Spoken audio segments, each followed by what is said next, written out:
we are beginning with the third lecture of current affairs, and we are doing Indian polity right now. Now, as a revision, tell me how many states have legislative council? Yesterday I told you revise legislative councils. 6 states. 6 states, namely Andhra Pradesh, Telangana, Bihar, UP, Maharashtra and Karnataka. Andhra Pradesh, Telangana, Bihar, UP and Karnataka. Very good. 5 एक और रह गया sir Maharashtra. Maharashtra. Very good. JNK है कि नहीं है? अगर वो स्टेट होता तो होता है ना. अगर आपकी बुक्स में JNK दिया हुआ है तो उसको ऐसे कट कर लीजिए, क्योंकि JNK आपकी बुक्स में जब बुक्स बनी थी तब वो एक स्टेट हुआ करता था. ठीक है, वो एक स्टेट हुआ करता था. अब it is a union territory. अब यूनियन टेरिटरी में स्टेट लेजिस्लेटिव काउंसिल कैसे हो सकता है ना. यूनियन टेरिटरी में स्टेट लेजिस्लेटिव काउंसिल कैसे हो सकता है? बिल्कुल नहीं हो सकता. क्यों? क्योंकि वो यूटी है और ये स्टेट नहीं है. Are we clear? Very good. अब ये क्यों पढ़ा रहे हैं? क्योंकि West Bengal has passed a resolution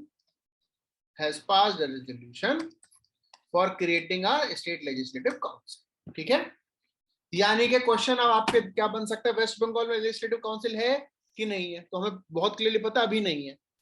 the day we are going for the examination, एक दिन पहले हम देख कर जाएंगे. ठीक है, आप मत टेंशन लो, हम ही देखेंगे. करंट अफेयर बैच भी ज्वाइन कर, हम ही देखेंगे. अगर वेस्ट बंगाल में बन गया तो आपको हम ग्रुप पे सेंड कर देंगे कि अब 7 लेजिस्लेटिव काउंसिल हो गए. ठीक है, 7 लेजिस्लेटिव काउंसिल्स हो गए. Very good. कैसे पता लगेगा लेजिस्लेटिव काउंसिल बन गया है? What is the procedure to establish legislative councils? क्योंकि ये भी तो आ सकता है question. What is the procedure to establish legislative council?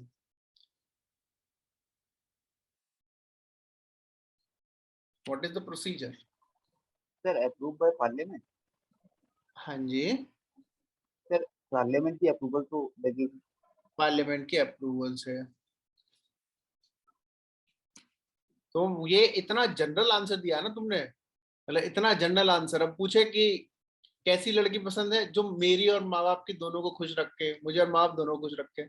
इससे जनरल आंसर क्या? खुशी का तो कोई भी रीजन हो सकता है. हो सकता है आपको अफीम खिलाए और घर वालों को खिलाए, सब खुश है ना. जनरल नहीं बेटा, प्रीलिम्स है. यहाँ पे आप आंसर देना होगा ABCD.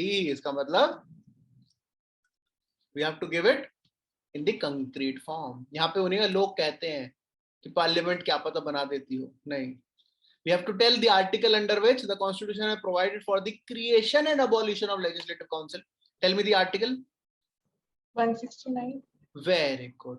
169. अच्छा, आप लोग एक चीज सीखो. अभी खैर प्रीलिम्स है, लेकिन पर्सनल टेस्ट के लिए आपने जैसे भी आंसर किया, ऐसा लग रहा था आप क्वेश्चन पूछ रहे हो, बता नहीं रहे हो आंसर. ठीक है, you need to answer in such a manner कि वो क्वेश्चन ना लगे. मैंने पूछा ही था आपसे. अच्छा, आपने पूछा था? Yes, तुमने sir. आंसर, तुम क्वेश्चन ऐसे पूछ रहे हो कि आंसर लग रहा है. सर मैंने पूछा ही था एक्चुअली. अच्छा ठीक है. तो कभी भी आप आंसर करें इस तरीके से ना करें कि आप क्वेश्चन पूछ रहे हैं. क्यों? क्योंकि एग्जामिनर को समझ में आ जाता है कि आप कंफ्यूज्ड हैं, तो घुमा देगा. ठीक है, वो घुमा देगा. जैसे अब आपने 169 बोला, हमें पता है कि आप श्योर नहीं, आपको कंफ्यूजन है ना, वो समझ में आ जाता है. तो 169 के अंडर ही होता है creation and abolition of legislative council.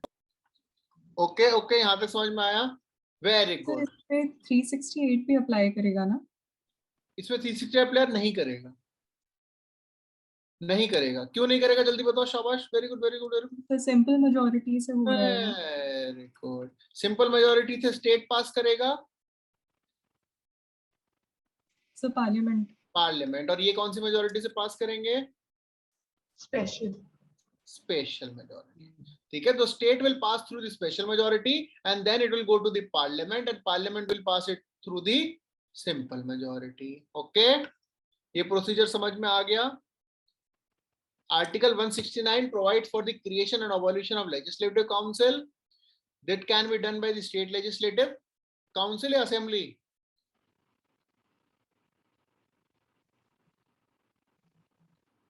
It will be passed by state legislative council और assembly? So assembly. Assembly, confuse मत होइएगा, काउंसिल बना रहे तो काउंसिल पास नहीं करेगा, काउंसिल का कुछ पावर नहीं है, ठीक है। That bill should not go to the state legislative council also. अगर यूपी में गॉड फॉरबिड हमें अबॉलिश करना पड़े तो स्टेट लेजिस्लेटिव काउंसिल का व्यू उसमें नहीं मैटर करेगा। Okay, very good. अब it will be passed by a special majority of the state legislative assembly, then it will be sent to the parliament. Parliament will pass it through the simple majority, and then it will go to the president's assent. President की assent तो जरूरी है ही, कुछ भी हो president assent तो चाहिए। And that why it will not be counted as a constitutional amendment, because it is passed through simple majority. Okay, very good. Now state legislative council, what will be the maximum and minimum strength of state legislative council? Minimum and maximum. What will be the maximum strength of state legislative assembly? Minimum and maximum. बताइए, minimum and maximum. So state legislative assembly में maximum is 500, minimum is 60. Maximum is 500 and minimum is 60. Very good. And so LC में maximum will be 1/3 of state legislative assembly. ठीक है. And minimum will be 40. 40. Very good. Now answer this statement. In India, there are no states which have less than 60 members in its legislative assembly. True or false? So wrong है. Wrong है. ठीक है. कौन से states हैं? इतना ज्यादा detail में याद करने की जरूरत नहीं है, याद हो जाए तो ठीक है। तब छोटू छोटू स्टेट्स, गोवा, आंध्र प्रदेश, वो सॉरी अरुणाचल प्रदेश, सिक्किम, नागालैंड और मिजोरम, 5 छोटू छोटू स्टेट्स, ठीक है, छोटू छोटू states. Very good. Maximum strength 500, minimum strength 60। Maximum strength 1/3 of the legislative assembly की actual strength, this will be maximum. Minimum is 40। Very good. Who will decide the actual strength? So parliament. Parliament. Very good. Not the president. Parliament will decide what will be the actual strength of the state legislature. State legislature खुद नहीं decide कर, ठीक है, ठीक है, आप नहीं decide करेंगे हमारी असेंबली में कितनी सीट होंगे। That Parliament will tell you कि आपकी असेंबली में इतनी सीट होंगी। Are we clear with this? Very good. Now, how the members of state legislative assembly are chosen?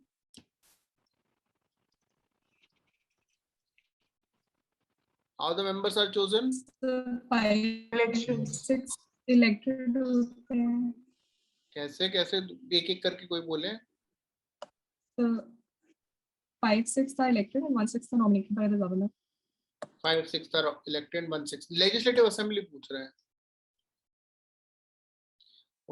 इसलिए बोला ना, क्वेश्चन बहुत अच्छे से सुनना है। हम लोगों को सब कुछ आने के बावजूद भी आंसर गलत हो जाएगा। डायरेक्ट इलेक्शंस, ठीक है। स्टेट लेजिस्लेटिव असेंबली, अब इस चीज का आंसर दीजिए। All the member of state legislative assembly in a state are elected directly. False. All the members in state legislative assembly of a state are elected directly. True or false? False. क्यों? और members कहाँ से आते हैं? If not properly यानी represented, तो governor Anglo-Indian. Very good. बहुत साल पहले 104 कॉन्स्टिट्यूशनल अमेंडमेंट एक्ट पढ़ा था, याद करो। 104 कॉन्स्टिट्यूशनल अमेंडमेंट एक्ट किस लिए आया था? रिवीजन, शाबाश। 104th कॉन्स्टिट्यूशनल अमेंडमेंट एक्ट कोई बताएगा? एंग्लो इंडियंस का नॉमिनेशन हटा दिया था। तो अब नॉमिनेशन हट गया तो नॉमिनेटेड मेंबर्स है ही नहीं, है ना। तो all the members in the state are elected, in the state legislative assembly are elected, ठीक है। इस स्टेटमेंट का आंसर दीजिए। All the members in all the state legislative assemblies in India are directly elected. No, All sir, the no. members in all the state legislative assemblies in India are directly elected. No, sir. No, why? Sir, Nagaland and Sikkim में कुछ होते हैं indirect. Very good, ठीक है। तो all जहां भी word आएगा तो हम लोगों को थोड़ा सा ज्यादा कॉशियस हो जाना है कि कुछ ना कुछ तो गड़बड़ है। ऑल में ट्रू होने के चांसेस बहुत कम होते हैं। आई एम नॉट सेइंग नहीं होते हैं, ठीक है, हम आई एम नॉट सेइंग नहीं होते हैं. जैसे for example all medals credited is taken by the head of the government in a country. True और false? The credit of all the Olympics medal, the credit for all the Olympic medal is taken by the head of government in a country. True or false? Can be true. ठीक है, it can be true. ठीक है, जरूरी नहीं है हर चीज false हो, है ना? समझ में आ गया? Very good. यहां तक कोई दिक्कत तो नहीं है हम लोगों को. अब स्टेट लेजिस्लेटिव काउंसिल में कैसे होते हैं, चलो आपने बता ही दिया तो उसको कंसिडर कर लेते हैं. 1/6 नॉमिनेट करेंगे गवर्नर and 5/6 elect होंगे. डायरेक्ट या indirect? So indirect. Indirect election. What is the method of the election called as? Proportional representation by single transferable vote. ठीक है.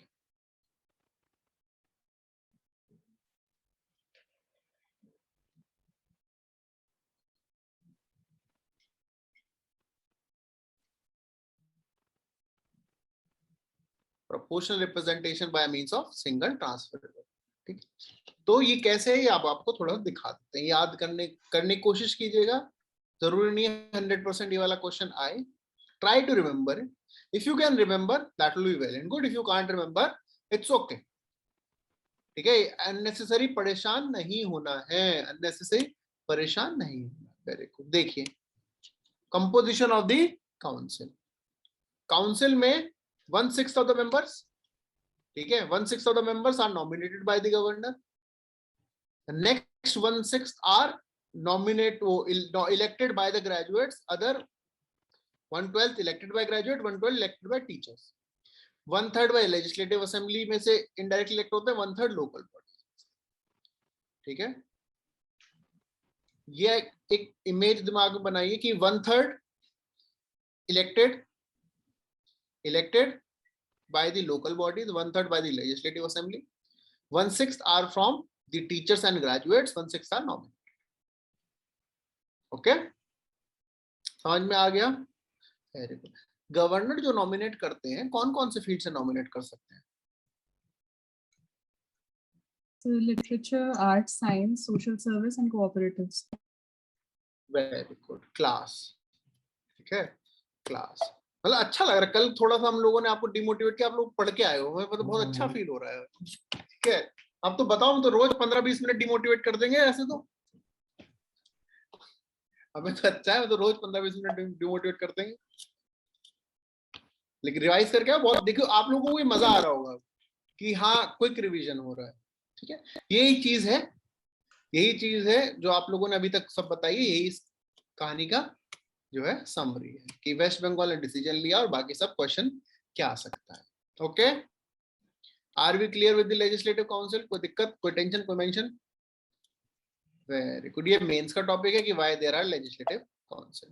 This is a mains topic. Sir इसमें वो doubt बता दीजिए, वो जो इलेक्टोरल कॉन्स्टिट्यूएंसी वाला था.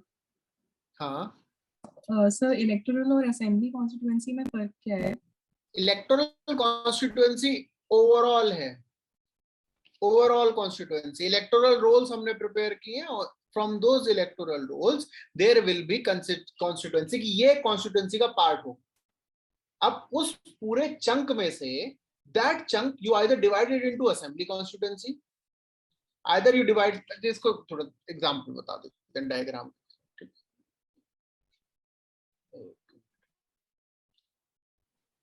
विजिबल है, white board is visible. Now let us understand this is the electoral roll. This is the electoral roll. आपने इस electoral roll में 1000 candidates के नाम इकट्ठे कर कि in this area there are 1000 candidates. ठीक है, in this area there are 1000 candidates. एक geographical region है. अब this geographical region is divided into 2 parliamentary constituencies. This geographical region is divided into 2 parliamentary constituency. तो इसमें 500 यहाँ, 500 यहाँ. This geographical region is divided into 4 assembly constituencies. तो यहाँ पे 250, 250, 250, 250 ये assembly constituencies हो गई. तो यहाँ पर इलेक्टोरल कॉन्स्टिट्यूंसी कितनी, एक, इलेक्टोरल रोल एक है, इलेक्टोरल कॉन्स्टिट्यूंसी इज एक इलेक्टोरल कॉन्स्टिट्यूंसी। अब हम कौन सी इलेक्टोरल कॉन्स्टिट्यूंसी की बात कर रहे हैं? Now the next question, which electoral constituency? Everything is electoral constituency, that they will be participating, this region will be participating in some kind of elections. If you are talking about the parliamentary elections, then there are two constituencies, A and B. If you are talking about assembly constituency, there are 4 assembly constituencies, 1, 2, 3, 4. There are 4 assembly constituencies. सब electoral constituency है, ए भी electoral constituency, B भी, 1B, 2B, 3B, 4, मतलब the region from where you are taking out the members who will be participating in the election. समझ गए? Very good.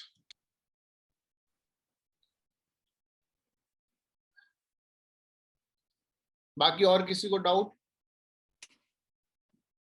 तुम्हें और थोड़ा रिलैक्स बताओ, तुम सबने भी तो जो है प्रीलिम्स क्लियर करना है, सिर्फ एक कैंडिडेट क्वेश्चन पूछेगा तो आप लोग पीछे रह जाओगे, आप भी क्वेश्चन पूछा करो, कुछ तो बुरा फील करो, ठीक है, रियलाइज करो हम क्यों ना क्वेश्चन पूछे। एक बात ध्यान रखिए, कोई भी क्वेश्चन स्टूपिड नहीं होता है, बात बहुत अच्छे समझिएगा।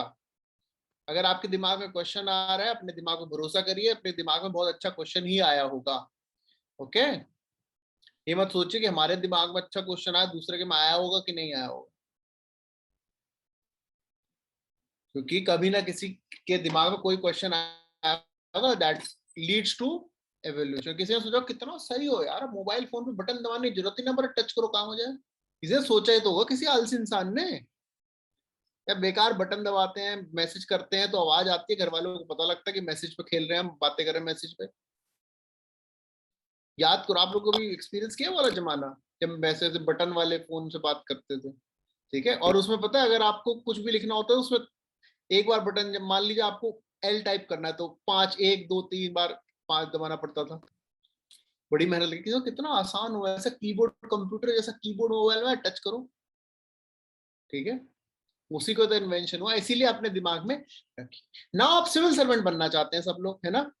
सिविल सर्विसेज में हमने एक चीज सुनी होगी, that there is security of tenure. Next topic पे हम लोग स्विच कर रहे हैं, ठीक है, there is security of tenure. वो सिक्योरिटी कैसे प्रोवाइडेड, कैसे हम बोलते हैं security of tenure, there is a stability, job stability, कैसे कैसे हम लोग बोलते हैं कि देयर इज जॉब स्टेबिलिटी?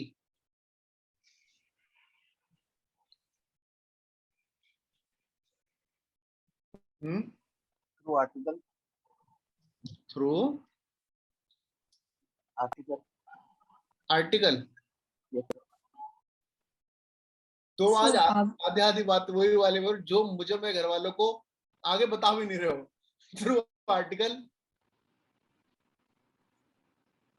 आगे आर्टिकल नाम तो बताइए। आर्बिट्रेरली हाँ? हटाया नहीं जा सकता है। क्यों? वही तो मुझे 311 क्या 311 911 होता है इमरजेंसी वाला, 311 तो वो कुछ नहीं तो होता। यूएस में होता है, इंडिया हाँ। में 311 होता है जहाँ पे civil servant can be remove और बताओ बताओ बताओ, आगे बताओ। without any inquiry they cannot. अरे सिंपल सी बात है, सुनिए, आपको जिसने अपॉइंट किया है ना, उससे कोई भी सबऑर्डिनेट आपको हटा नहीं सकता। सिविल सर्विसेज का सबसे बड़ा, the strongest point in civil services you have is the authority that is appointing you. Any authority subordinate to that authority cannot remove you from the services. अब ये कहां से पता, हमको कैसे पता है सब? क्योंकि आर्टिकल 311 में लिखा हुआ है, 311 provides that in order to remove a civil servant from the post, no authority subordinate to the appointed authority has such powers. तो आपको अपॉइंट कौन करेगा? If you are a civil servant in all India services, who will appoint you? बताओ, ये तो पता होना चाहिए, बताओ। Who will appoint you? President. President of India. यानी कि आपको कोई भी authority subordinate to the president of India नहीं। अगर मान लो आपको कोई सर्विसेज में कोई धमकी दे, कह रहे देखो ऐसे काम नहीं चलेगा, कह रहे क्या आप प्रेसिडेंट है? नहीं, तो फिर जाओ यहाँ से, हम उस सबऑर्डिनेट कोई हटा नहीं देता। कॉन्फिडेंस होना चाहिए, तभी तो आएगा जब पता होगा। जो कहते हैं ना कि सिविल सर्वेंट जो है they work without fear and favour, without fear and favor. This is the reason that they have the protection under Article 311. But very recently in the state of Maharashtra, you saw that a civil servant was removed from his post. Very recently in Maharashtra, you saw a civil servant was removed from his post. The civil servant was the Mumbai Police Commissioner. तो वो कैसे remove हो गए? उसके लिए तो कोई ना कोई एक इंक्वायरी होनी चाहिए थी. They should be given reasonable opportunity. तो इसीलिए हमें समझना है that there is an Article 311 of the Constitution which says that a civil servant cannot be dismissed or removed from the authority subordinate to the authority by which he or she was appointed. पहला. दूसरा, ना तो dismiss कर सकते हैं ना rank reduce कर सकते हैं without any inquiry where the officer is given reasonable opportunity in his or her defense and the charges are proven. ठीक है? लेकिन ये सब मौका नहीं मिला, उनको रिमूव कर दिया. Why? Because under Article 311 subclause 2, it is provided that if a person is convicted for a criminal charge, then all these grounds will not be available to that person. Or if the authority feels that that inquiry is not reasonably practical to conduct such an inquiry, and they give the reasons for not conducting such an inquiry in written. They will give the reasons in written, and the president for the center or the union and the governor for the state is satisfied that in case of the security of the state, it is not important to hold that inquiry and that person shall be removed. Okay? यहां तक समझ में आया है? Very good. अगर यहां तक समझ में आया तो बताइए आर्टिकल 312 में क्या है?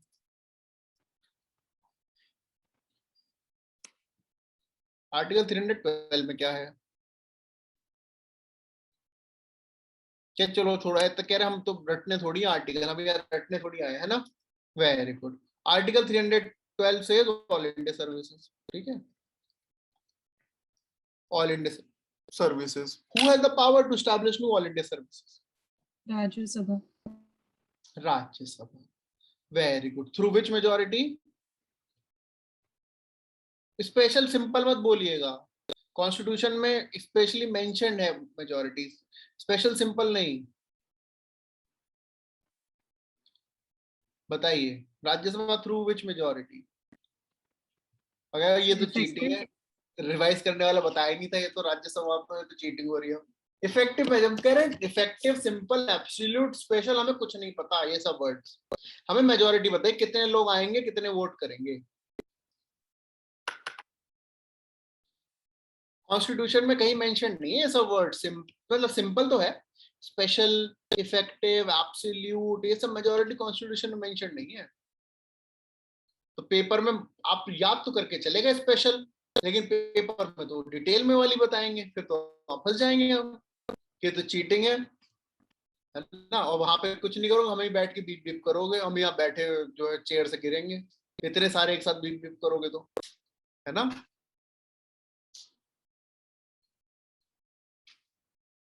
बताओ बताओ बताओ. Majority of not less than 2/3 of the members present and voting. Very good. Majority of not less than 2/3 of the members present and voting. जितने आए हैं उसमें से 2/3 present and vote. ठीक है, उनकी मेजॉरिटी. Very good. ये सेम मेजॉरिटी कहीं और भी यूज होती है. कल उसके बारे में कुछ छेड़ा था हमने, the powers of the parliament to legislate on the state list. हमने कुछ टॉपिक छेड़े भी थे कल. तो कहाँ यूज होती है? 249. Very good. Now it is mentioned under article 249. So Rajya Sabha has two special powers, one under article 312, another under article 249, where the majority is majority of 2/3 of the members present and voting is used. यहाँ तक समझ में आ गया? Very good.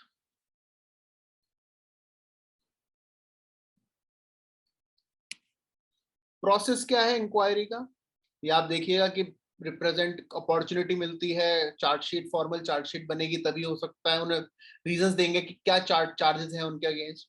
फिर उनको opportunity मिल सकती है लॉयर के थ्रू रिप्रेजेंट होने की, ठीक है, and departmental reports, departmental inquiry भी हो सकती है, ठीक है, फर्दर एक्शन के लिए। क्या आप इसके एक्शन को अपील कर सकते हैं इसके against? Yes, appeal can be there in the tribunal. For the centre is CAT, central administrative tribunal, and for state level there are SAT, state administrative tribunal, ठीक है।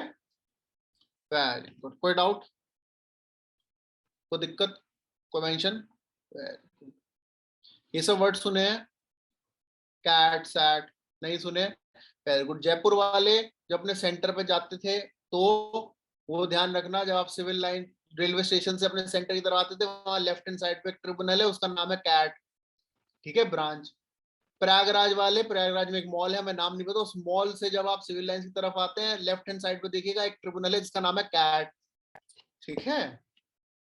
तो ये सब आप इधर उधर भी देखें, क्या है आपके आसपास ही कैट है, या सिविल सर्विस की तैयारी कर रहे हैं कि क्या पता इनमें से कोई आ जाए बाद में हमारे पास ही केस लेके, इसलिए बना रखे हैं पास में, ठीक है।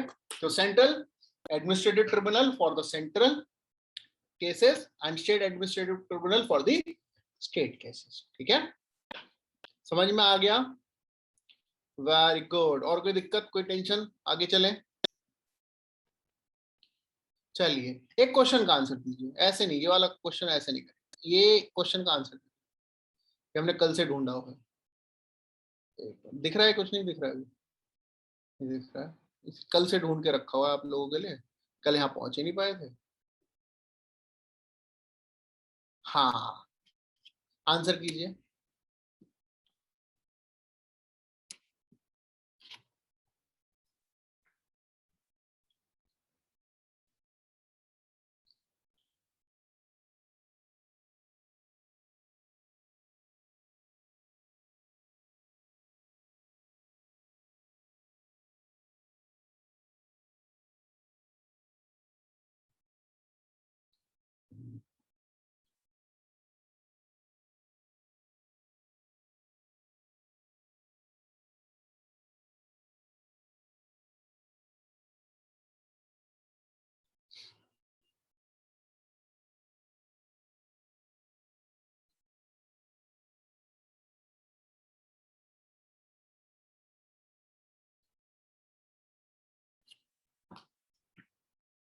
Sir, A.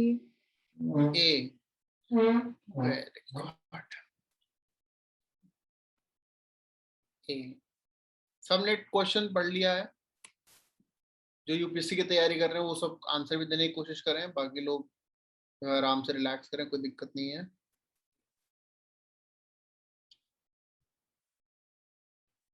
सबने पढ़ लिया? सब अपना तरफ से आंसर देंगे या कितने हैं जो छोड़ेंगे आंसर कि हमें नहीं करना है, छोड़ देंगे हम? अच्छा, दे रहे हैं सब लोग, आंसर भी दे रहे हैं, very good very good very good, ठीक है। अच्छा, ऐसा क्वेश्चन आ सकता है कि यूपीएससी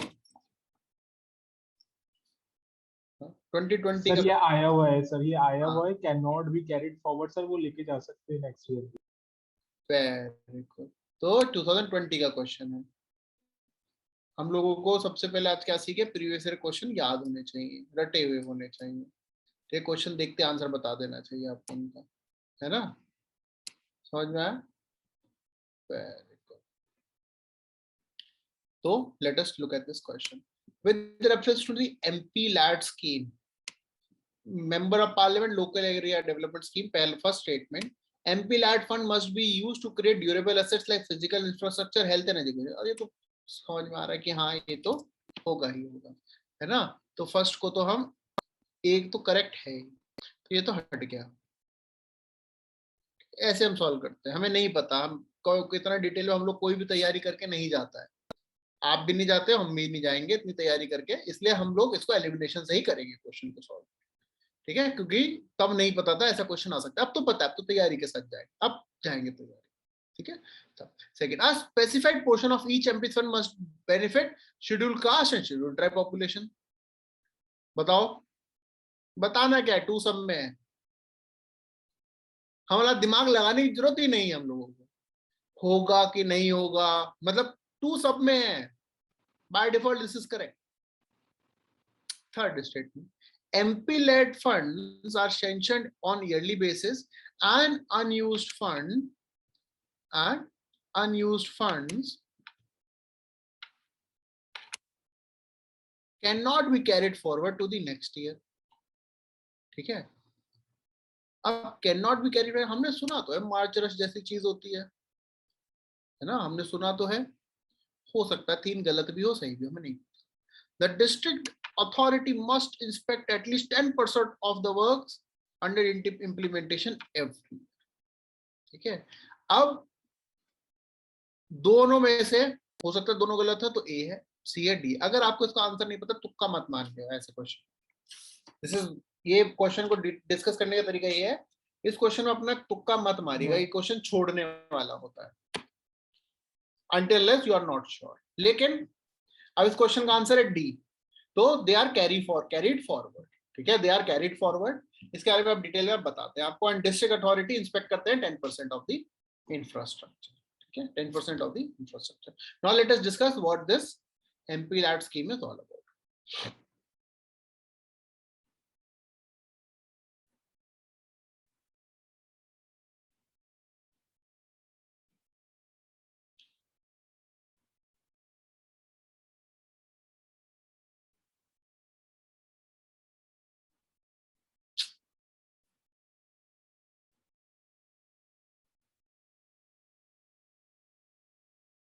ये क्या हो रहा है?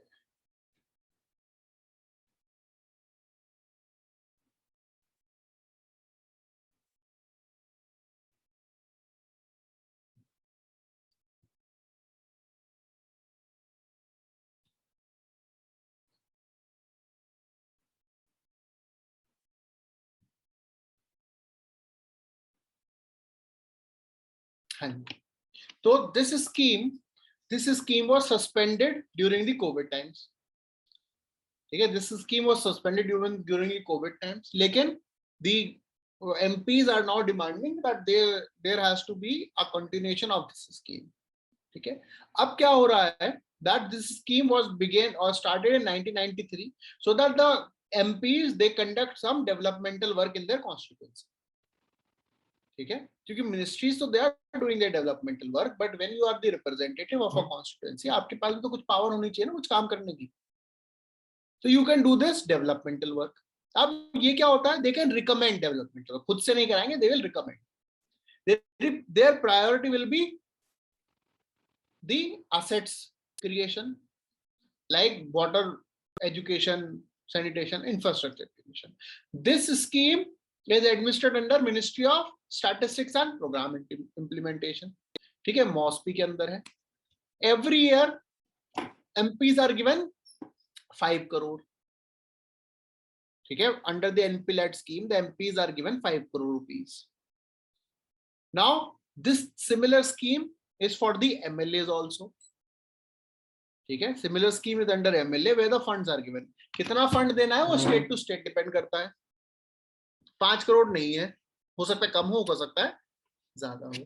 ठीक है, now the MPs they recommend every year that 15% development is in the scheduled caste populated areas, 7.5% development is in the scheduled tribe populated areas। अब कौन से MP कौन सी कॉन्स्टिट्यूएंसी में काम कर सकते हैं? For Lok Sabha constituency, Lok Sabha MP only in their constituency। Rajya Sabha MP from where they are from whichever state they are elected in that state। For example, if you are a Rajya Sabha MP from Haryana, ठीक है, but you are a resident of Delhi, still you can only have your MP-led scheme in Haryana itself। If you are a nominated member from Rajya Sabha, Lok Sabha तो है ही नहीं nominated member। If you are a nominated member from Rajya Sabha, then anywhere in the country। Like Sachin Tendulkar, he adopted a village in Andhra Pradesh। ठीक है, so under the MP-led scheme you can do that in anywhere in the country if you are a nominated। ठीक है, यहां तक समझ में आ गया? The amount will be credited to next year। There is no March rush in the MP-led scheme because it is a continuous developmental process। Okay? Plus in order to make sure, अब 5 करोड़ रुपए है, there are 5 crore rupees, क्या जो government है उसकी responsibility नहीं है to make sure कि भाई यहाँ पे डेवलपमेंट हो रहा है कि नहीं हो रहा है? तो हो सकता है तो they can take any 10% of the audit और उसको कंपल्सरीली आइडेंटिफाई करेंगे whether the development is taking place. Okay, yes, no, कोई दिक्कत, कोई टेंशन? वेरी गुड, चलें आगे। तो एक क्वेश्चन अगर आएगा तो we can very easily handle that question. अब सुप्रीम कोर्ट ने क्लियर कर दिया है that in extraordinary circumstances anticipatory bail can be provided.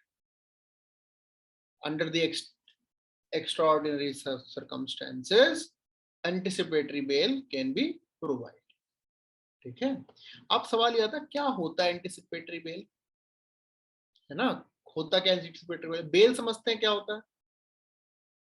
someone is arrested तो उनको उस डिटेंशन से बाहर लाने के लिए, ठीक है, उस डिटेंशन से बाहर लाने के लिए एक गवर्नमेंटल प्रोसीजर होता है या जुडिशियल प्रोसीजर होता है, इसको बोलते हैं bail, where they are out of the custody but still the case will be ongoing.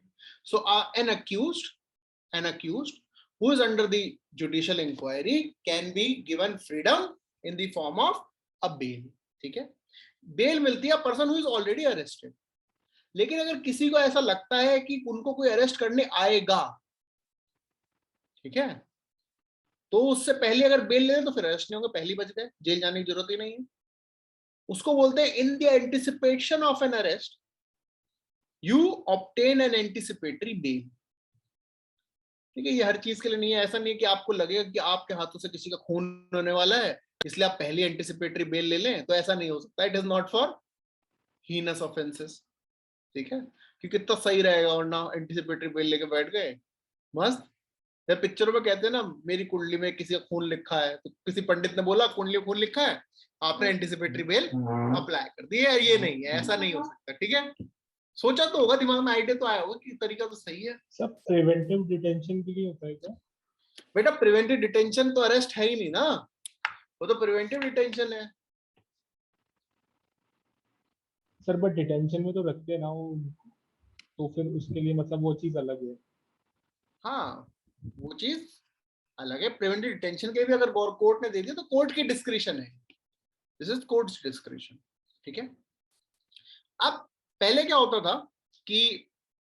था कि जो एंटिसिपेटरी बेल है, ठीक है, एंटिसिपेटरी बेल है, उसका एक टाइम पीरियड होता है। अब गवर्नमेंट ने क्या किया है, कोर्ट ने बोला कि your anticipatory bail is part of your right to life, because right to life include your personal liberty also. ठीक है, personal liberty also, that is why the provision of anticipatory bail should be read liberally. ठीक है, क्योंकि ऐसे बहुत सारे cases होते हैं, एक person was accused, that person is the sole bread winner of the family और पूरी फैमिली का इकोनॉमिक स्ट्रक्चर डिस्ट्रॉय हो गया। इन केस में बहुत सारी प्रॉब्लम हो सकती है। ठीक है, तो इसीलिए इन्होंने एक जजमेंट दिया कि भाई under the section 488 to 430 of CRPC a person can obtain bail in the anticipation that this person may be arrested. कोई टाइम लिमिट नहीं है।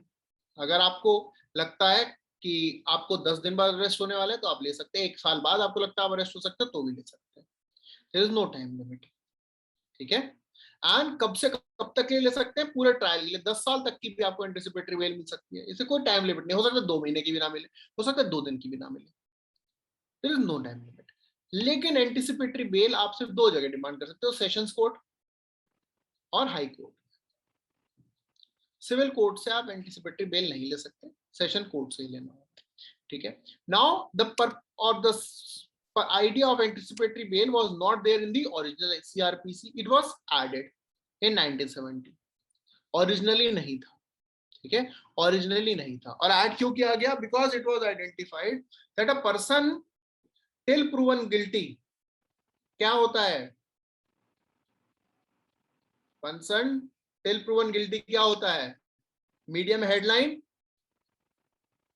है, a person till proven guilty क्या होता है, बताओ, मीडिया में हेडलाइन Not होता है? guilty. Sir, not नहीं नहीं guilty. बेटा, Innocent. Innocent, not guilty, innocent. Guilty का अपोजिट नॉट गिल्टी नहीं होता है।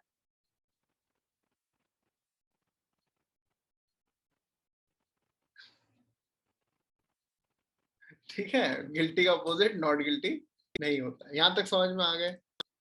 आने के चांसेस कम है इस वाले न्यूज के, लेकिन फिर भी हम लोगों ने पढ़ लिया, इन जनरल नॉलेज के लिए भी काम आए। ठीक है, जनरल नॉलेज के लिए भी काम आए। वेरी गुड, यहाँ तक Sir, कोई दिक्कत? हाँ जी, इसमें extraordinary circumstances का क्या मतलब है? हाँ, एक्स्ट्राऑर्डिनरी सर्कमस्टेंसेस मतलब the person is the sole bread winner.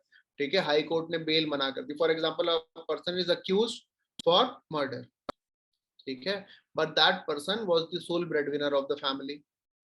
ठीक है, मीडिया ट्रायल बहुत ज्यादा चलते आ रहे हैं, and that person, because of the media trial, that person has a threat to life if that person is sent to jail. ठीक है, that person is sent to jail, तो इसलिए एंटिसिपेटरी बेल उनको मिल सकती है। ठीक है, मान लो राज कुंद्रा न्यूज में थे। ठीक है, राज कुंद्रा न्यूज में थे, उनको पता लग गया, अब तो न्यूज में आ चुके हैं। ठीक है, अब जब भी अंदर जाएंगे तो सब लिंक मांगेंगे, है ना, तो इसलिए वो एंटिसिपेटरी बेल ले सकते हैं। क्या एंटिसिपेटरी बेल ले सकते हैं? समझ में आया यहाँ तक? Very good. सिटीजनशिप के बारे में सुना? सिटीजनशिप, सिटीजनशिप के बारे में सुना? Very good. कौन सा सब्जेक्ट है? यूनियन, स्टेट की concurrent? Union. Union, very good. Constitution के कौन से आर्टिकल के थ्रू इंडिया में citizenship is provided? Which article of the constitution? Which articles, या पार्ट बता दो चलो। Part 2, Article 1 to 4. पार्ट 2, बेटा पार्ट 2 है तो 1 to 4 तो नहीं हो सकता। Article sir. Article 1 Article to की 4 बात है। Sorry sir. 5 5 है One. sir. Article 5 है sir. आर्टिकल 1 तो पार्ट 1 में होगा ना। Part 1 में है sir. वो तो यूनियन टेरिटरी के बारे में Article 5 है sir. 5 to 11. 5 to 7 8 9 10 11। Very good. India में डुअल सिटीजनशिप अलाउड है, यस और नो? No. Single no. कौन से citizenship. आर्टिकल के थ्रू? आपके पास ये ऑप्शंस है सारे, यस और no? No. Dual citizenship is allowed, yes और नो? नो। ठीक है, करेक्ट आंसर है ना। नो तो नो, आंसर भी तो नो है। आर्टिकल 9, आर्टिकल 9 याद करने का तरीका, डुअल सिटीजनशिप नो, तो आंसर क्या हुआ? नो। ओके, तो constitutionally dual citizenship is not allowed. यहां तक समझ में आ रहा है? नहीं आ रहा है मुझको मतलब नहीं, सिटीजनशिप चाहिए बस। वेरी गुड, ठीक है। आप यहां तक समझिए, यहां तक समझिए कि बहुत अच्छा क्वेश्चन पूछने वाला, ध्यान से क्वेश्चन सुने, कोई जल्दी जवाब नहीं देगा। ठीक है, कोई जल्दी जवाब नहीं देगा, जो जल्दीबाजी में जाएगा आज वो ब्लॉक हो जाएगा। ठीक है, हाँ, तो बहुत ध्यान से सुनिएगा। What are the ways to acquire citizenship? There are 5 ways. ठीक है, तो क्वेश्चन का आंसर दीजिए। The constitution provides the acquisition of citizenship through, देखो सब जल्दी बचा रहे हैं, सब ब्लॉक हो गए, ध्यान से सुनो। ठीक है, the constitution provide the acquisition of citizenship through birth, descent, registration, naturalization and acquisition of territory. True or false? False. False. Very good. क्यों, क्या गलत है? इनके अलावा भी कोई और है? So Article 11 में Parliament को authorize किया है to make any law. Very good. तो Constitutional Act 1955 के अंदर है। ठीक है, it is not under the Constitution. समझ में आ गया यहाँ तक? Very good. There, the Constitution provides that there are 3 ways through which you lose your citizenship: termination, deprivation, and renunciation. Termination, deprivation, renunciation. True or false? False. False, ठीक है, क्योंकि citizenship amendment act क्या कहते हैं, मारेंगे भी हम और बचाएंगे भी हम, है ना, देंगे भी हम और छीनेंगे भी हम। समझ में आ रहा है? सबसे इंपॉर्टेंट एक्ट इसलिए हमारे लिए हो जाता है। Very good. बाय बर्थ के लिए क्या जरूरी है, बर्थ के अलावा सिटीजनशिप बर्थ में बाय बर्थ के लिए क्या जरूरी है? So either of the parents should be an Indian citizen, and जो नहीं वो illegal नहीं हो सकता। वो इलीगल माइग्रेंट नहीं होना चाहिए। Very good. डिसेंट के लिए either of the parents Indian citizen, and दूसरी चीज और क्या देनी है? कॉन्सुलेट में रजिस्टर करना पड़ता है जो भी कंट्री वेरी में good, birth. Very good. Consulate में within a year of birth, अगर नहीं रजिस्टर किया तो जो है सेंट्रल गवर्नमेंट की परमिशन से आप आगे एक्सटेंड करा सकते हैं। अनेक अंडरटेकिंग देनी होगी that child does not carry passport of any other foreign country. Registration के लिए और नेचुरलाइजेशन में कौन सी मिनिस्ट्री के पास अप्लाई करना पड़ता है? MHA। Ministry of home affairs. Very good. Acquisition of territory के लिए क्या करना पड़ता है?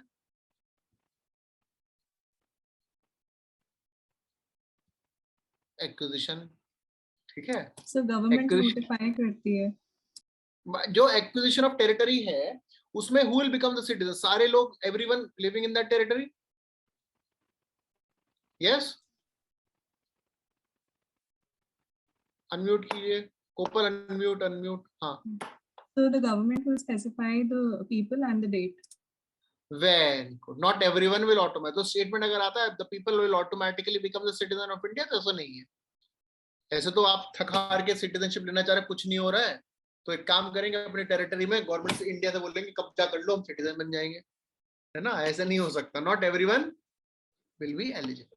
यहां तक कोई दिक्कत, कोई टेंशन, कोई मेंशन? Very good. क्या MHA स्टेट को पावर दे सकता है कि वो रिकॉग्नाइज करें कौन इंडियन सिटीजन बन सकता है, कौन नहीं बन सकता? क्या ministry of home affairs give powers to the state to recognize a person who can be a citizen or who cannot be a citizen of India?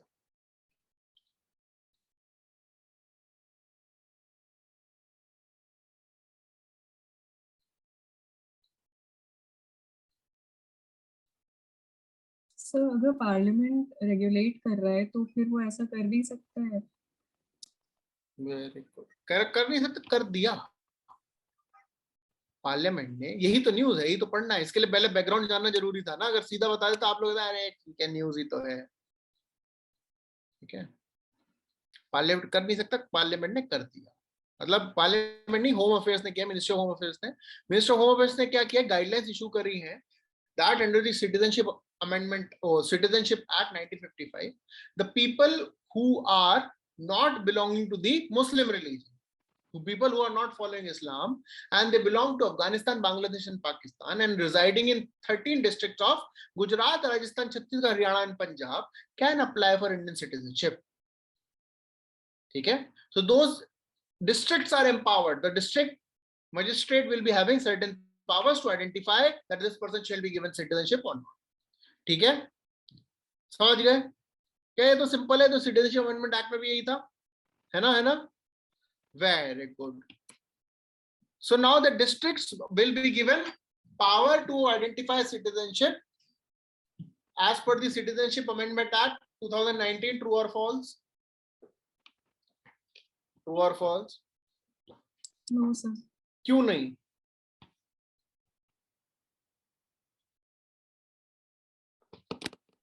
क्यों नहीं? क्योंकि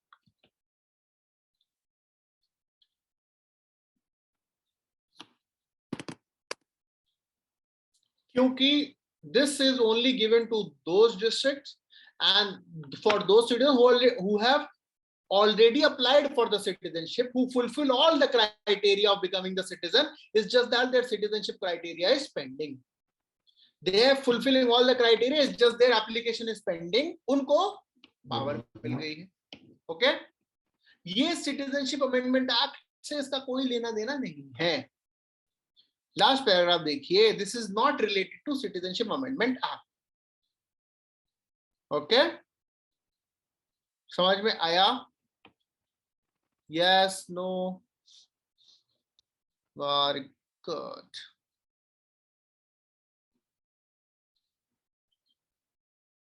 चलें आगे।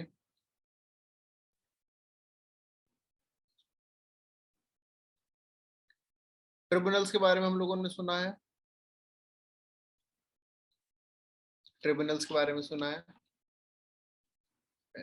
आर दे कॉन्स्टिट्यूशनल और स्टैट्यूटरी?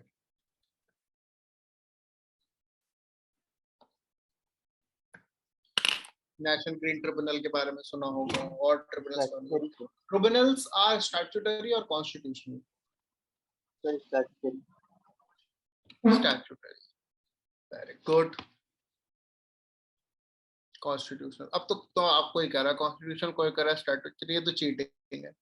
कोई एक चीज का कंफर्म करके बताइए, कोई एक चीज कंफर्म करके बताइए, ऐसे नहीं चलेगा।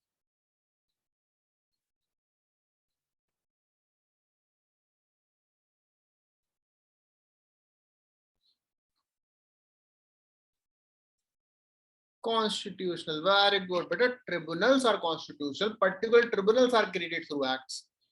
क्यों? क्योंकि tribunals as per article 323A and 323B, इनके अंदर पार्लियामेंट के पास पावर है टू क्रिएट ट्रिब्यूनल्स। तो पार्लियामेंट कोई भी काम करेगी तो एक्ट के थ्रू ही करेगी, तो इसीलिए एक्ट्स आते हैं पर्टिकुलर ट्रिब्यूनल्स के लिए। National green tribunal act, national companies law tribunal act, ठीक है, central administrative tribunal act. So tribunals are constitutional but particular tribunals will be created through an act, ठीक है। क्या state legislature has any power to establish any tribunal? चलो statement का answer तो बहुत अच्छा स्टेटमेंट है। The state legislature does not have any power to establish administrative tribunals. The state legislature does not have any power to establish administrative tribunals. True or false? False. Very good. Very good. False. तो आपके हिसाब से state legislature has power to establish administrative tribunals, है ना? है ना? Yes, no? False मतलब ये ना, दे हैव पावर्स। बता नहीं रहे, बता, ये कैसे मत करो, बता दो दोबारा, फिर 1 to 1 बात करते हैं। बताओ, बोर्ड में ऐसे छुप जा रहे थे ना। आपके हिसाब से स्टेट लेजिस्लेचर के पास एडमिनिस्ट्रेटिव ट्रिब्यूनल बनाने की पावर है कि नहीं है, ये बताइए। हाँ सर अभी आपने पार्लियामेंट बताया था। हाँ, तभी तुमने क्वेश्चन पूछा। अच्छा एक बात बताइए, पार्लियामेंट के पास अगर पावर है तो कोई जरूरी है कि स्टेट के पावर पास नहीं होगी? अभी तभी तो क्वेश्चन पूछा। बताओ, क्या तो चीटिंग? हम तो करंट अफेयर्स पढ़ने आए थे, है ना? हमें तो करंट अफेयर्स पढ़ने थे, हमें तो ये पढ़ना था वहां पे क्या मिलता है, ये क्या होता है, ये सब। तो ये तो फिर इसमें तो क्वेश्चन सॉल्व हो जाएंगे पेपर में अगर ये सब कर दिए तो, है ना? बताओ, करंट अफेयर्स ही पढ़ाए बस। बताइए, स्टेट लेजिस्लेचर के पास क्या एडमिनिस्ट्रेटिव ट्रिब्यूनल बनाने की पावर है कि नहीं, बस ये बताओ। है, very good. Past year question हम लोग बिल्कुल नहीं देखेंगे। हम लोगों ने अगर पास्ट ईयर क्वेश्चन देख लिए तो हम लोगों का सिलेक्शन हो सकता है। ये पास्ट ईयर क्वेश्चन है जो ऑप्शन पूछ रहे हैं, this is a past year question. Article 323A और B में क्या है फिर इसका मतलब, पहले वो समझना होगा हमको, आगे तो बात की बात है। अब बोलो पॉलिटी में कोई पढ़ाया नहीं, क्योंकि बेटा पॉलिटी से नहीं पढ़ाया, क्योंकि तब आप जो है ABCD पढ़ रहे थे, ठीक है। अब आपको हम जो है वोकैबुलरी सिखा रहे हैं, ये फर्क है ना, वो फर्क है। तो अब हम जो है हाई लेवल पे आ चुके हैं। आर्टिकल 323A और B पहले बताइए, वर दे इन द ओरिजिनल कॉन्स्टिट्यूशन? नहीं है, क्यों, कैसे पता हमको? So alphabets लगे हैं. ठीक है, वेरी गुड, तो they were not in the original constitution. इसका मतलब एक क्वेश्चन और बन गया, which constitutional amendment act? Which constitutional amendment act बताइए, which amendment act? 42nd constitutional amendment act, very good, so it was through 42nd constitutional amendment act. यानी कि अब हमें ट्रिब्यूनल्स के बारे में जानना बहुत जरूरी है to understand anything that is related to the news right now. So 42nd constitutional amendment act थोड़ा दिखा देते हैं, आपके नोट्स में भी है। आपको नोट से बाहर कुछ नहीं बताते हैं, सब नोट्स में दिया हुआ है, फ्री बताते हैं, ठीक है? आप ये सोचो कि पहले नोट दे देते तो अच्छा रहता, सब नोट्स सही है, ठीक है? तो Article 323A and 323B provides that there can be tribunals established for the resolution of disputes. Tribunals क्या होते हैं? The judicial body, quasi judicial body specifically created for a particular purpose. For example, Central Administrative Tribunal किस लिए है? अगर कोई central government employ का कोई डिस्प्यूट चल रहा है गवर्नमेंट के साथ, वो डिस्प्यूट वहां लेके चले जाए। अगर किसी का एनवायरमेंटल डिस्प्यूट चल रहा है तो वो नेशनल ग्रीन ट्रिब्यूनल में चले जाए। तो they are specific tribunal for specific purposes. They were not there in the original constitution, they were created through 42nd constitutional amendment act. Now in article 323A it is providing for the creation of administrative tribunals which can be created only by the parliament. Administrative tribunals can only be created by the parliament. Article 323B deals with the tribunals for other matters other than the administrative purposes. जैसे for example administrative purpose के अलावा consumer dispute tribunal बनाना है, administrative purpose थोड़ी है, judicial purpose है, तो वो बना सकते हैं। तो state legislature under 323B along with parliament, जो काम स्टेट कर सकता है वो पार्लियामेंट तो कर ही सकता है ना। तो parliament can establish tribunals for both 323A and B.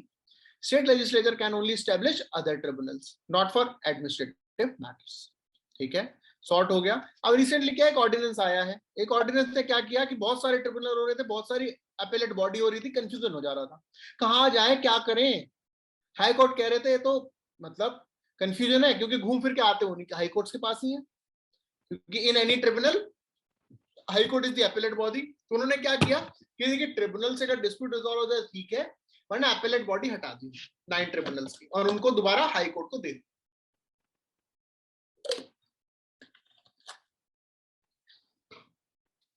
The appellate body of 9 tribunals is now replaced with high court.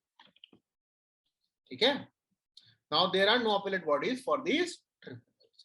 और क्या चेंज करें कि central government will make rules for the qualification, appointment, term of office, salaries, allowances, resignation, removal and other terms for the members of the tribunals.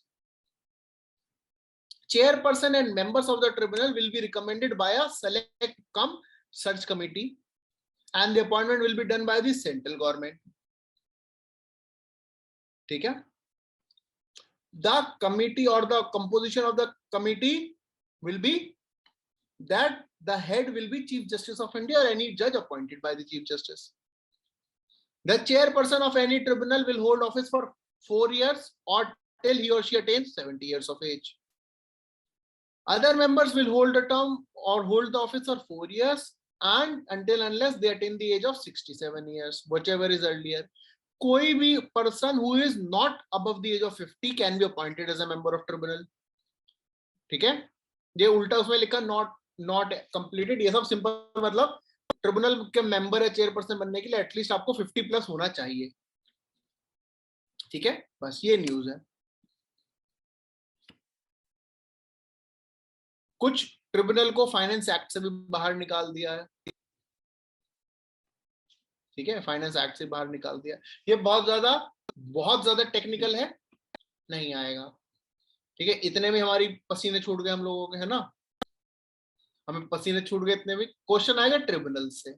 इतना ज्यादा specific question नहीं आएगा, क्योंकि अगर आप ये पढ़ोगे तो जो कॉर्पोरेट लॉ पढ़ रहे हैं या फिर जो इंडस्ट्रियल लॉ पढ़ रहे हैं या फिर जो अपनी स्पेशलाइजेशन को लॉ करें, वो क्या करेंगे अगर आप सब पढ़ लोगे तो, है ना।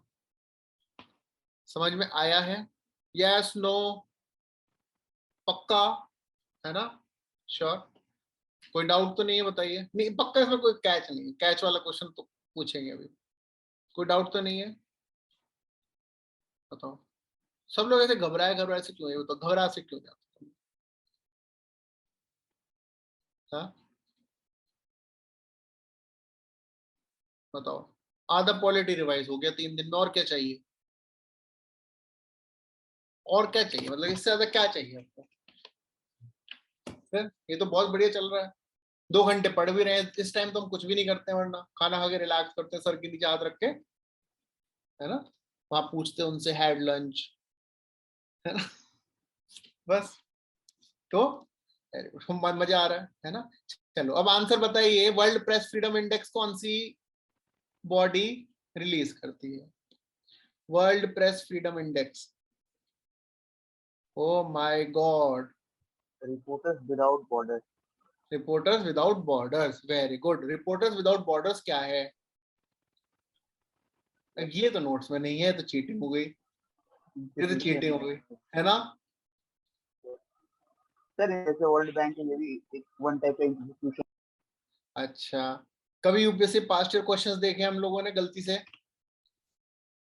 उसमें क्वेश्चन आया था डॉक्टर्स विदाउट बॉर्डर्स क्या है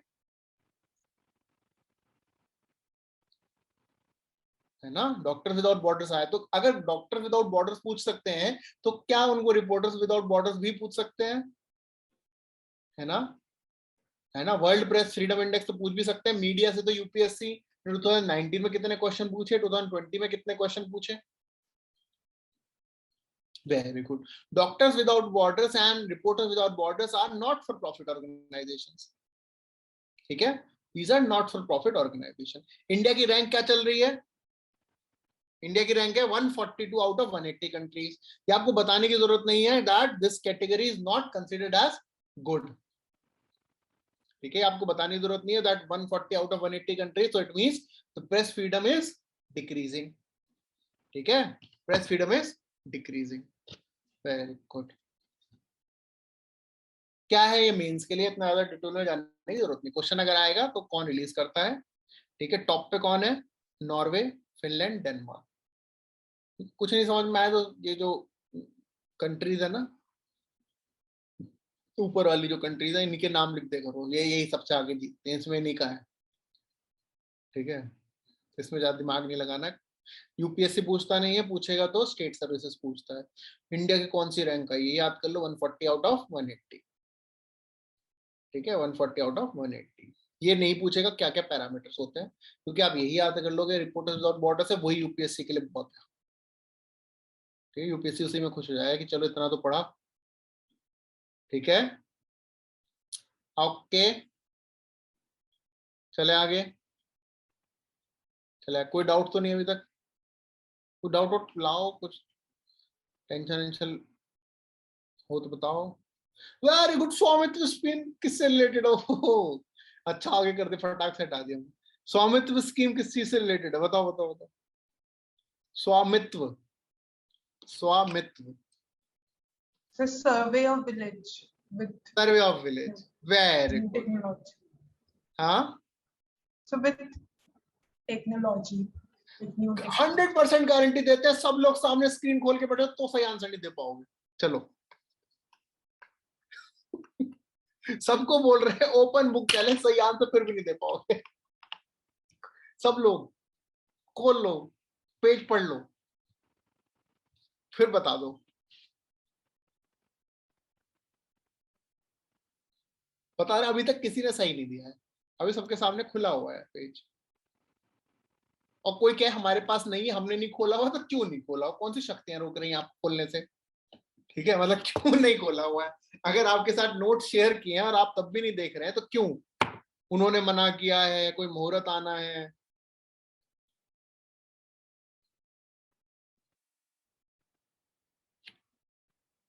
अभी तक किसी ने सही नहीं बताया है। बताओ बताओ, पढ़ो और बताओ। इतना आसान होता यूपीएससी तो नोट से ना पढ़ लेता हर कोई। हम तो ओपन में नोट्स तो ओपन में शेयर करते, पासवर्ड प्रोटेक्टेड तो है नहीं, क्योंकि उनको पता है पढ़ के भी पेपर में तो गलत करना ही है जब तक नहीं आइडेंटिफाई करेंगे।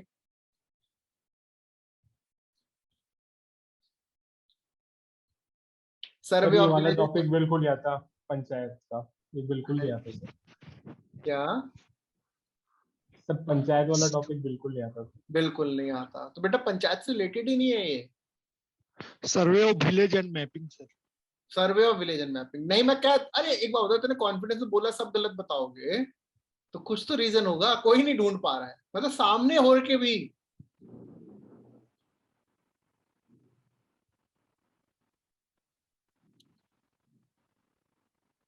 वेरी गुड, अभी तक नहीं बता पाया। क्या है बताओ, ऐसे थोड़ी स्वामित्व स्कीम। अच्छा, रेजिडेंशियल वर्ड किसी ने ढूंढा अभी तक? उसमें पूरे पेज में रेजिडेंशियल वर्ड मिला किसी को? प्रॉपर्टी की वैलिडेशन के लिए। रेजिडेंशियल प्रॉपर्टी की वैल्यूएशन की, रेजिडेंशियल प्रॉपर्टी, एग्रीकल्चरल नहीं, रेजिडेंशियल।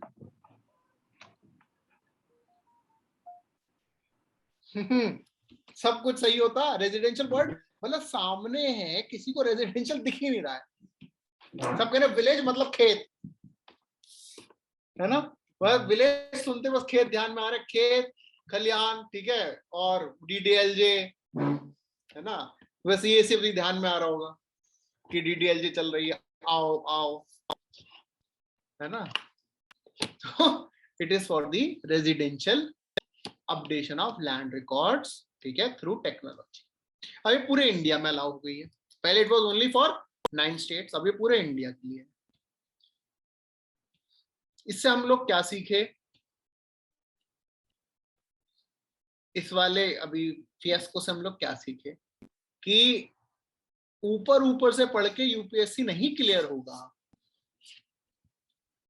अनटिल हम जब तक 2-3 बार नहीं पढ़ेंगे, ईच एंड एवरी वर्ड नहीं पढ़ेंगे। देखो अंडरलाइन भी किया हुआ है, मैप रेजिडेंशियल लैंड अंडरलाइन भी है, लेकिन हमें रेवोल्यूशनलाइज दिख गया, हम लोगों को रेवोल्यूशनलाइज दिख गया, ठीक है, हम लोगों को। सर एक्चुअली आपने इतने कॉन्फिडेंस से बोला था ना, इसलिए उसमें भी डाउट हो रहा था कि ओपन करके देख लो, फिर भी तुम लोग 100% ही गलत हो गए थे। इतने कॉन्फिडेंस आप बोल रहे हैं तो सर इसीलिए तो डाउट हो गया। एक बार तो सही रहा नहीं रहा, मतलब कॉन्फिडेंस हमारा प्रूव हुआ सही। Yes sir. ठीक है, कोई ये और कुछ कॉन्फिडेंस, एक्सपीरियंस है, ठीक है, ये एक्सपीरियंस है बस, और कुछ नहीं है, इसलिए हमने आपको नोट शेयर किए। नोट शेयर करो। अब एक चीज और क्या सीखे, सिर्फ नोट से नहीं तैयारी हो सकती, क्लास आना पड़ेगा, है ना? ठीक है, तो जो आपके फ्रेंड्स हैं जो बोल रहे हैं कि नोट शेयर करो, उनको नोट शेयर कर दो बिंदास, ठीक है। और मन में सोचना कोई बात नहीं, कौन सा तो पढ़ा, फिर उनसे क्वेश्चन पूछना, फिर मजा आएगा, ठीक है। फ्रेंड से क्वेश्चन पूछे, पढ़ लिए नोट्स, अब क्वेश्चन पूछे, इससे क्या होगा, आपको पता है यूपीएससी का कैच का है, तो you need to understand each and everything in detail. आता है तो ठीक है, वरना छोड़ दो जो नहीं समझ में आ रहा है। अब स्कीम क्या है? ये स्कीम है survey of village and mapping with improvised technology in village areas, यानी कि it is using technology particularly in village areas. It is a centre sector scheme, it is a central sector scheme which is to map residential land ownership, ठीक है, residential land ownership, not the agricultural land, residential land ownership। उससे क्या होगा, it will provide the record maintenance of the residential property। उससे क्या होगा, accurate measurement होगा, accurate measurement होगा तो land records बन जाएंगे, land records बनेंगे तो the owners will be definitely having benefit। आधे गांव के आधे झगड़े रिजॉल्व हो जाएंगे, क्योंकि एग्रीकल्चरल लैंड के तो सबके पास 1-1 इंच का जो है रिकॉर्ड होता है, एग्रीकल्चरल लैंड का तो रिकॉर्ड होता है 1-1 इंच का, लेकिन रेजिडेंशियल एरिया में यहां से वहां तक जहां जिसका जो सामान रखा हो उसका लैंड रेजिडेंशियल एरिया में, ठीक है, and it led to so many disputes, ठीक है। तो इसीलिए लाया है, कौन सी मिनिस्ट्री के अंदर है? अब आपने क्या मिनिस्टर पंचायत राज पढ़ा तो पंचायत में आती नहीं है, इसलिए हमने पंचायत छोड़ दिया, तो the nodal ministry, ministry of Panchayati Raj, ठीक है, नॉट रूरल डेवलपमेंट, क्योंकि पेपर में जितना पढ़ के जाएंगे, मिनिस्ट्री नहीं पढ़ी कहेंगे land rural, ministry of rural development, है ना। तो it is not ministry of rural development, it is ministry of Panchayati Raj. ठीक है, डिपार्टमेंट्स कौन से हैं? Land record department of the state, and technology partner कौन है? Survey of India. ठीक है, टेक्नोलॉजी पार्टनर यूपीएससी ऐसे पूछेगा that they are using it the Google mapping, तो Google is the technology partner, समझे, क्योंकि जीपीएस यूज हो रहा है तो टेक्नोलॉजी पार्टनर गूगल होगा। लेकिन इन्होंने कहीं भी जीपीएस वर्ड नहीं यूज किया है, इन्होंने कहा है टेक्नोलॉजी यूजिंग ड्रोन्स। तो आप गूगल को सोच के दिमाग लगाते बहुत जोर से, हाँ गूगल अर्थ से घर बैठे देख लेंगे और फिर मैप जीपीएस से मार्क कर देंगे, हो गया लैंड रिकॉर्ड फाइनल, है ना। नहीं, पेपर में जब हमें लगता है कि हो सकता है गूगल हो, ठीक है, लेकिन जब तक नहीं पता है तब तक उसको क्लियरली मार्क नहीं करना है। क्या हमें समझ में आया? यस, नो, वेरी गुड, चले आगे, है ना, वेरी गुड। और कुछ ओपन बुक में पूछे? चलो, चैंडलर गुड गवर्नमेंट इंडेक्स कौन निकालता है? हाँ, चैंडलर गुड गवर्नेंस इंडेक्स कौन निकालता है? अरे दिमाग, चैंडलर की गुड गवर्नेंस है, चैंडलर इंस्टीट्यूट ही निकालेगा, छोड़ो, ज्यादा देखना ही नहीं है इसको। Chandler good governance index Chandler ही निकालेगा। चैंडलर क्या है? इंसान नहीं है, एक नॉट फॉर प्रॉफिट ऑर्गेनाइजेशन है। कहाँ है? सिंगापुर की। कभी यूएस से मार्क कर दो, ठीक है, सिंगापुर की है। ओके, ओ सॉरी, सिंगापुर, कंफ्यूज, सिंगापुर, अब समझ गए, सिंगापुर। Okay, very good. कोई दिक्कत, कोई टेंशन, कोई मेंशन? एक बार रीड कर लीजिएगा, इससे ज्यादा इसमें ध्यान लगाने की जरूरत है। आगे चलें, आगे चलें, चलो, ये बहुत इंपॉर्टेंट है, ये बहुत इंपॉर्टेंट है। सिटीजनशिप हम समझ ही गए हैं, है ना। अब ये इस क्वेश्चन का आंसर दीजिए। The overseas citizen of India are also provided by a passport by the government of India. True or false?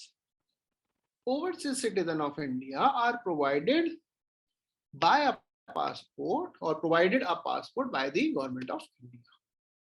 True or false? True. True, है ना। कैसे पता? इमेज में लिखे हुए, पासपोर्ट के ऊपर ही लिखा हो overseas citizen of India and person of Indian origin. ठीक है, पासपोर्ट के ऊपर ही लिखा हुआ है। आप लोग क्या सोचते हैं, डिप्लोमेटिक पासपोर्ट की फोटो है वो, है ना। इसलिए बोल रहे हैं कुछ भी जो सामने है उसको बहुत ध्यान से देखना है। हर चीज का एक पर्पस है आपको प्रोवाइड करने का। हमने स्पेस भरने के लिए इमेजेस नहीं डलवाई हैं। ये अभी इमेज देख के आप जिंदगी भर याद रहेगा कि ओसीआई और पीआईओ के पास पासपोर्ट होते हैं अपने। ठीक है, वेरी गुड। अब गवर्नमेंट ऑफ इंडिया ने क्या किया है कि आपका पासपोर्ट रिन्यू होता है। कब कब रिन्यू होता है हम लोगों का पासपोर्ट? बताओ बताओ बताओ, कब कब रिन्यू होता है? Sir, every 10 years. Every 10 years, और एक्सेप्शनल केसेस में जब आप सारी पेजेस भर देते हैं, है ना। पहली बार जब हम पासवर्ड बनवाते हैं तो हम क्या करते हैं, 52 पेजेस वाला बनवाते हैं, क्या पता भर जाए, है ना। फिर नेक्स्ट टाइम हम बनवाते हैं 26 वाला कि हमें पता है नहीं भरेंगे। ठीक है, अब क्या आपको हर बार जब आप पासपोर्ट बनवाते हैं या रिन्यू करवाते हैं तो क्या आपको सिटीजनशिप के लिए अप्लाई करना पड़ता है हर बार?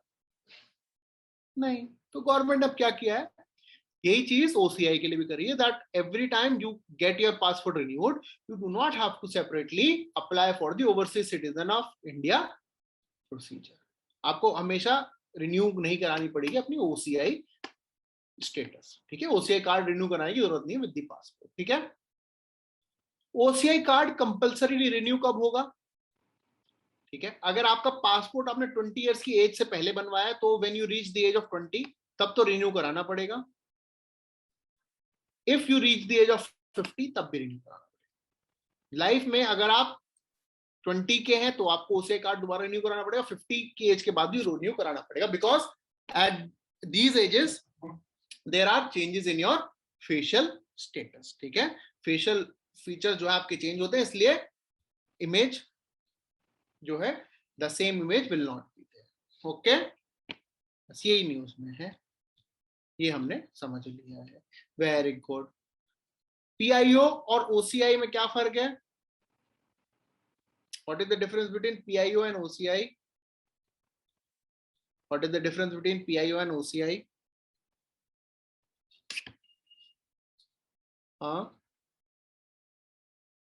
What is the difference between PIO and OCI?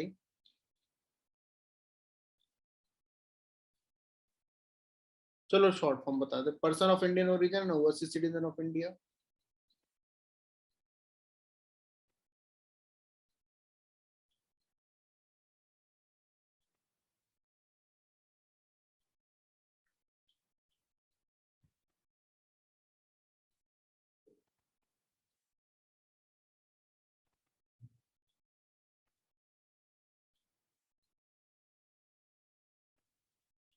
Sir 2015 से तो दोनों को सेम ही स्कीम में रखा हुआ है।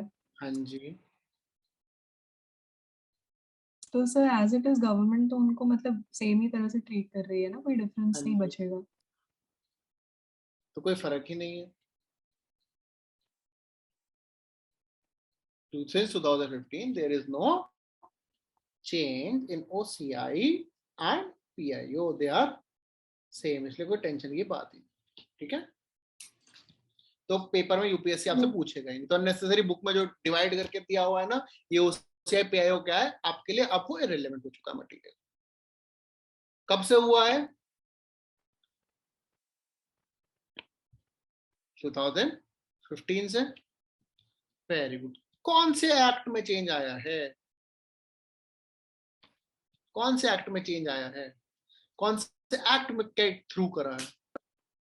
सो सिटीजनशिप अमेंडमेंट एक्ट कौन सा है? Which act? 2015 2015। नहीं नहीं, एक्ट में कौन से एक्ट में चेंज आया? वो तो अमेंडमेंट है ना, एक्ट नाम बताइए।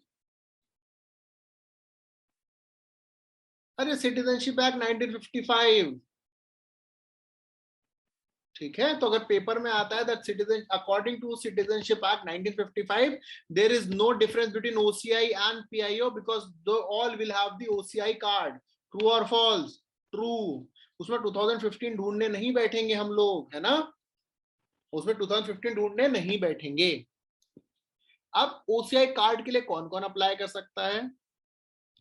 It's very simple. ये सारे लोग जो citizen of India at the time of commencement of constitution, became a citizen on 26 January, who belonged to a territory that became part of India on 15th August 1947, a child or grandchild or great grandchild of such citizen, a minor child of such person, minor child of parents of person whose both parents are citizens of India and the parents is a citizen of, or one of the parents citizen of India, spouse of Indian citizen or OCI। ठीक है, very good. ये news में था, ये वाली condition याद रखिएगा। अ spouse of a OCI can also become a OCI. A spouse of OCI can also become a OCI. ठीक है, समझ गए? Very good. जो जिनकी मैरिज को 2 साल मिनिमम हो गए। कौन ओसीआई कार्ड नहीं अप्लाई कर सकते? वन पर्सन जिसके पास कोई वैलिड पासपोर्ट नहीं है, that person can not become OCI card holder. If you do not have a valid passport, you cannot become a OCI card holder. Okay? Okay? ये चीज समझ में आ रही है?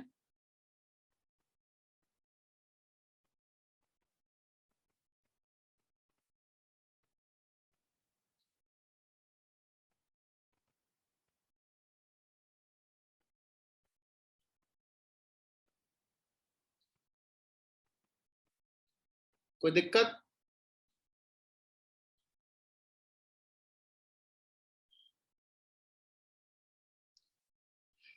तो जिनके पास वैलिड पासपोर्ट नहीं है वो नहीं कर सकते हैं। जिनके पास सिटीजनशिप नहीं किसी दूसरी कंट्री की, दे आर नॉट एलिजिबल।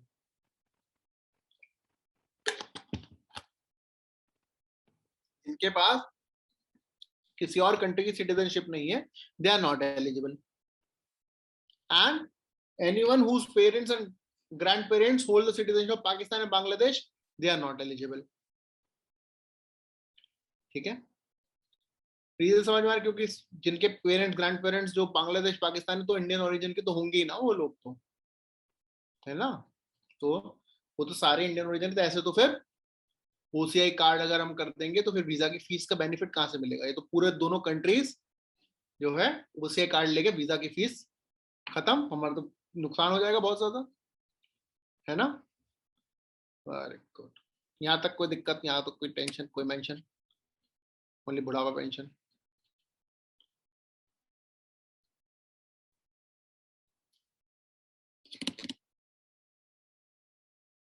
चलें आगे,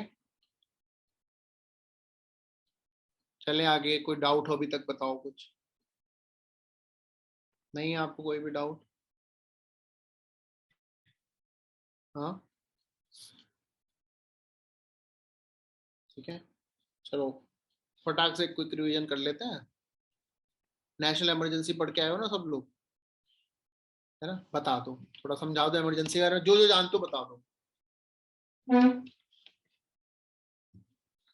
नेशनल इमरजेंसी या इमरजेंसी के बारे में जो जानते हैं बता दीजिए। पहले शुरू करते हैं नेशनल इमरजेंसी, ठीक है। नेशनल इमरजेंसी बताइए, पार्ट बताइए कौन से पार्ट में है?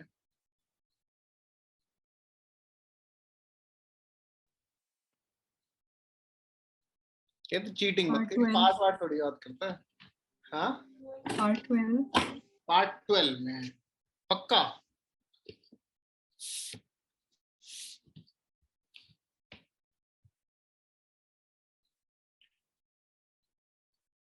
देखो पार्ट 14A तो 323 है ना, अब याद कर बताओ। पार्ट 18, ठीक है। चलिए, नेशनल इमरजेंसी कौन से आर्टिकल के अंडर लगती है?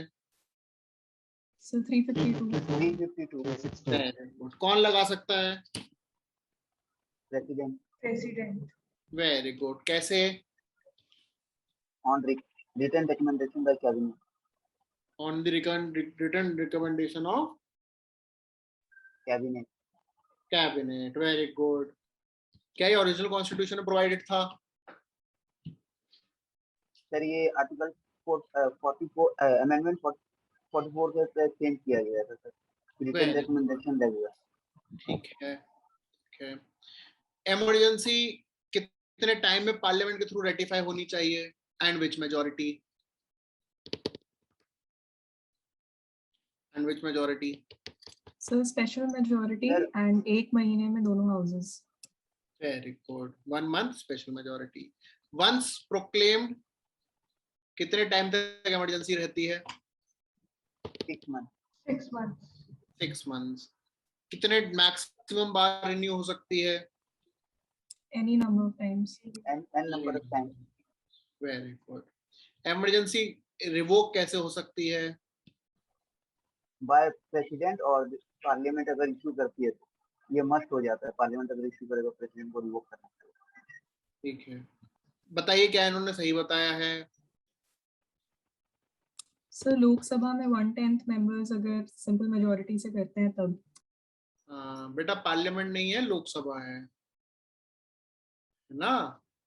यहीं पे सब कुछ पता होने के बाद अगर यहाँ गलती हो गई तो फिर बहुत बुरा लगेगा हम लोगों को कि सब कुछ पता था लेकिन पार्लियामेंट की जगह लोकसभा आ गया, ठीक है। सेंटर के पावर्स पे क्या फर्क पड़ता है, यूनियन की पावर पे क्या फर्क पड़ता है नेशनल इमरजेंसी में?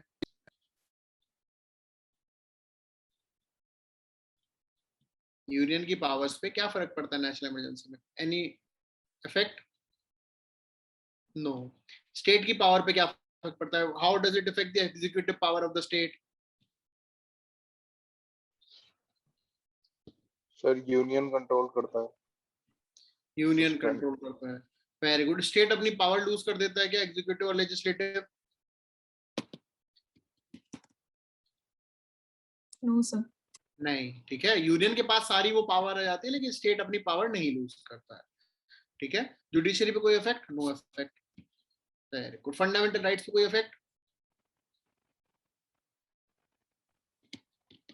सर आर्टिकल 20 और 21 को तो सारे सस्पेंड कर दिए नेशनल सस्पेंड इमरजेंसी में कर आर्टिकल दिए 9। ठीक है, क्या ये सही बोल रहे हैं? सर आर्टिकल 19 ऑटोमेटिकली सस्पेंड होता है और बाकी प्रेसिडेंट्स जो स्पेसिफाई करता है वही सस्पेंड होंगे, लेकिन 20 और 21 नहीं हो सकते। क्या ये सही बोल रही हैं? Yes sir.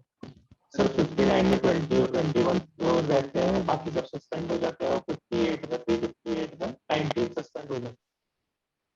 Very good. क्या आप लोगों के पास नोट्स हैं जहाँ पे लिखा हुआ है? तो बस 359 दोबारा पढ़िए, 359 दोबारा पढ़िए कि जो आप बोल रहे हैं क्या यही लिखा हुआ है?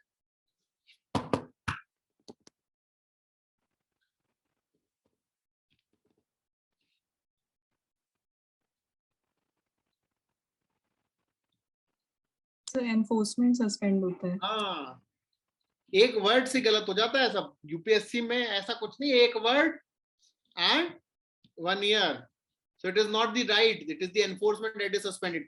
358 के अंदर आर्टिकल 19 गया, 359 के अंदर प्रेसिडेंट ने जो स्पेसिफाई करे उन राइट्स के एनफोर्समेंट गए, एक्सेप्ट 20 और 21।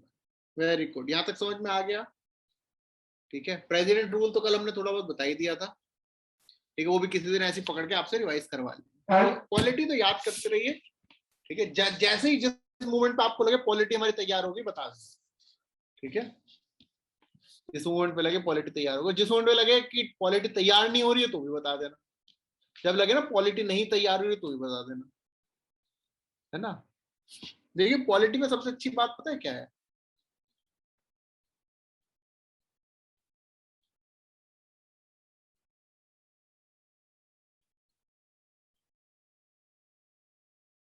पॉलिटी में सबसे अच्छी बात पता है क्या है? बहुत सारे क्वेश्चन सिंपल होते हैं, लेकिन हमें बहुत सारे नहीं, हम कोशिश करते हैं सारे क्वेश्चन सॉल्व करें, और सारे क्वेश्चन सॉल्व करना हमारे लिए सबसे ज्यादा डेंजरस होता है। हमारा डेंजरस सही क्वेश्चन नहीं, सारे सही करने की जो कोशिश करते हैं ना,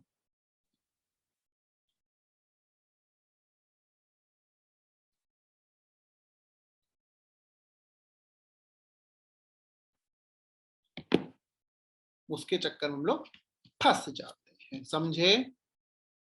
हाँ, वेरी गुड। तो बस जब अनटिल अनलेस एक एक वर्ड ना पढ़ ले हम क्वेश्चन का, दोबारा अपने आप में दिमाग में ना सोच ले क्या ये सही है, उस क्वेश्चन को करेक्ट या मार्क नहीं करना। पॉलिटी में स्पेशली जल्दबाजी नहीं करनी है, because it is not factual.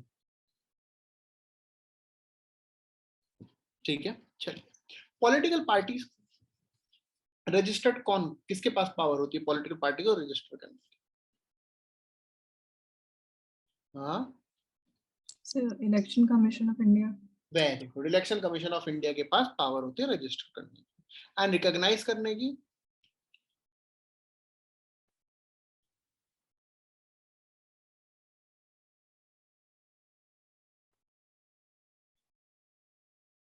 होगा ना कंफ्यूज, है ना? अरे जो रजिस्टर करे वही रिकॉग्नाइज करे, क्यों टेंशन ले रहे हो? पॉलिटी में बहुत सारी चीजें याद रखना, मारेंगे हम बचाएंगे भी हम, ठीक है। वो इलेक्शन कमीशन का है, रजिस्टर भी हम ही करेंगे, रिकॉग्नाइज भी हम ही करेंगे। अब पॉलिटिकल पार्टी को रजिस्टर करने के लिए आप लोगों को, आपने मान लो आज डिसाइड किया हम एक नई पार्टी बनाएंगे, ठीक है, हम लोग एक नई पार्टी बनाएंगे, हमने रजिस्टर करा, तो पहले 30 डेज का नोटिस देना होता था, ठीक है, अब 7 डेज का नोटिस से काम चल जाएगा, बस ये न्यूज है। तो इसका मतलब अगर ये न्यूज है तो क्वेश्चन आ सकता है registration of the political parties, question बिल्कुल आ सकता है registration of the political party, कोई ताकत नहीं रोक सकती, ठीक है। तो registration of the political parties के लिए क्या है, under section 29A of RPA होता है रजिस्ट्रेशन, ठीक है, कॉन्स्टिट्यूशन में नहीं प्रोवाइडेड है, it is provided under article 29A of RPA 1915।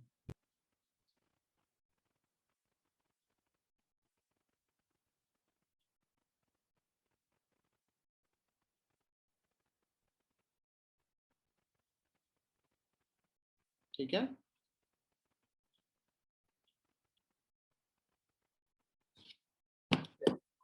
दूसरी चीज क्या है कि registration is done by the election commission of India. Election commission को ये पावर कहां से मिली है? आर्टिकल 324 के थ्रू एंड आरपीए के थ्रू, दोनों के थ्रू। ठीक है। एलिजिबिलिटी क्राइटेरिया क्या है? नेशनल पार्टी को रिकॉग्नाइज करने के लिए। रजिस्ट्रेशन खत्म, ये जो criteria it is not for registration, these criteria are for recognition. कि कौन सी पार्टी नेशनल पार्टी कहलाएगी, कौन सी पार्टी स्टेट पार्टी कहलाएगी। ठीक है। Every party in order to, अब स्टेटमेंट का आंसर दीजिएगा, in order to be registered or sorry, in order to contest any election, the political party shall be recognized by the Election Commission of India. True or false? In order to conduct elections, a political party shall be recognized by the Election Commission of India. True or false? Must be recognized by the election commission. हाँ जी, Must be recognized by.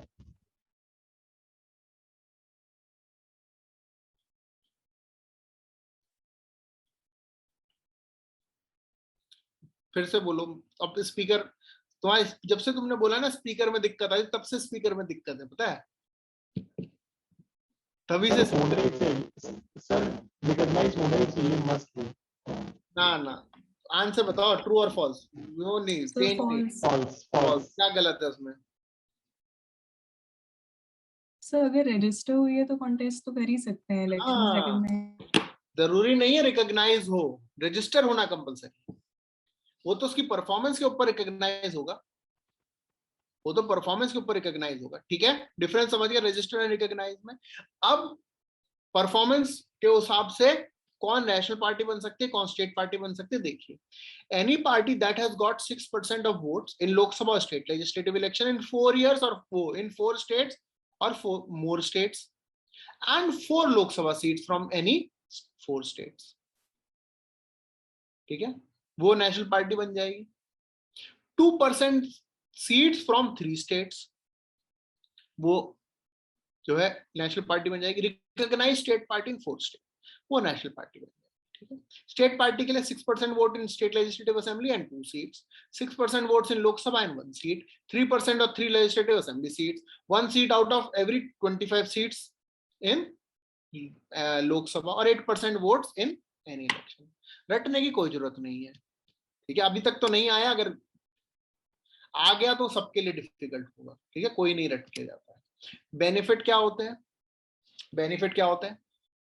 Proposers की जरूरत नहीं पड़ती। याद है president में था 50 seconders, 50 इलेक्टर, 50 seconders, है ना? Very good. वाइस प्रेसिडेंट में कितने थे प्रपोजर्स एंड सेकेंडर्स? 20. 20 प्रपोजर, 20 सेकेंडर। ठीक है, ऐसे ही एमपी और एमएलए भी कंटेस्ट करने के लिए प्रपोजर्स चाहिए होते हैं। जनरली 10 प्रपोजर्स चाहिए होते हैं, लेकिन for from a recognised party directly आप जाके भर दें कोई, तो आपके पास अगर पार्टी का टिकट है तो आपको कोई भी प्रपोजर की जरूरत नहीं है। सिंबल्स रिजर्व्ड होते हैं। फॉर एग्जांपल, जो एक सिंबल नेशनल पार्टी का है वो पूरे इंडिया में कोई भी यूज कर सकता है उस पार्टी से कंटेस्ट करने के लिए। स्टेट पार्टी का पूरे इंडिया में सेम रहता है। ठीक है, अगर मान लीजिए रिकॉग्नाइज्ड पार्टी का candidate unfortunately passed away, then the elections will be adjourned. अगर रिकॉग्नाइज्ड पार्टी से ऐसा होता है, उन्हें टाइम मिलता है रेडियो पे और नेशनल ब्रॉडकास्टर्स पे। जो उसके स्टार कैंपेनर के जो ट्रैवल अराउंड्स होते हैं, that will not be counted in the total designated amount that can be spent during the elections. जो लिमिट है ना, एक्सपेंडिचर लिमिट, वो उसमें काउंट नहीं होता है। And they will provide free supply of electoral rolls. ये बेनिफिट है। कौन है जो बिना रिकॉग्नाइज हुए भी कंटेस्ट कर सकते हैं? जो नई पार्टी है, जो क्राइटेरिया फुलफिल नहीं करती, या वो पार्टी जिन्होंने कभी कंटेस्ट ही नहीं किया। ये सब अनरिकॉग्नाइज्ड से एक्सेप्ट होता है and they can contest election. समझ में आ गया? Yes, no? Yes, no? Very good. India में कितनी रिकॉग्नाइज्ड नेशनल पार्टी है?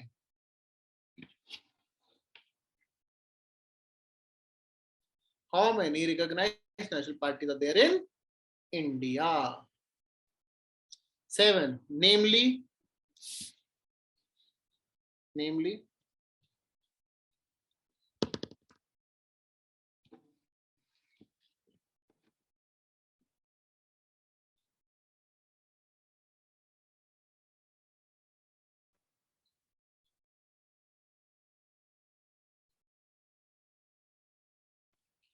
बताओ।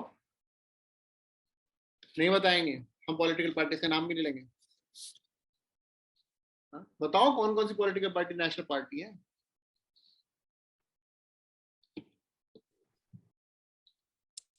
Sir Janata party and Congress तो है ही। ठीक है, अच्छा जनता पार्टी तो बीजेपी बोल सकते हो, ऐसा कुछ नहीं है। जनता पार्टी बीजेपी अलग अलग है।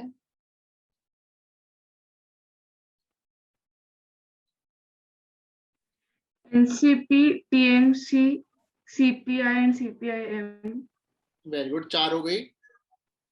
बाकी बीजेपी, आईएनसी, एंड एक और रह गई, बस एक और रह गई, बस एक और। बीएसपी।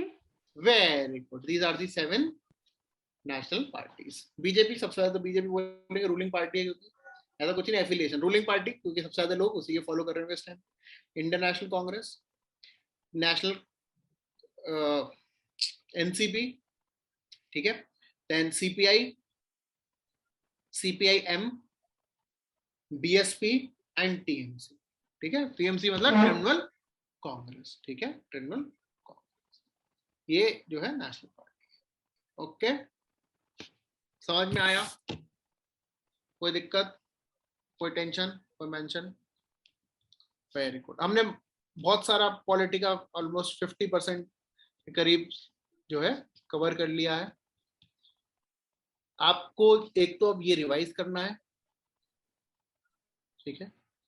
हर रोज हम कोशिश करेंगे, हर 3-4 क्लास के बाद आपको एक दिन दें रिवाइज करने के लिए, क्योंकि अगर ऐसा होगा कि रोज करंट करें तो रिवाइज कब करोगे आप?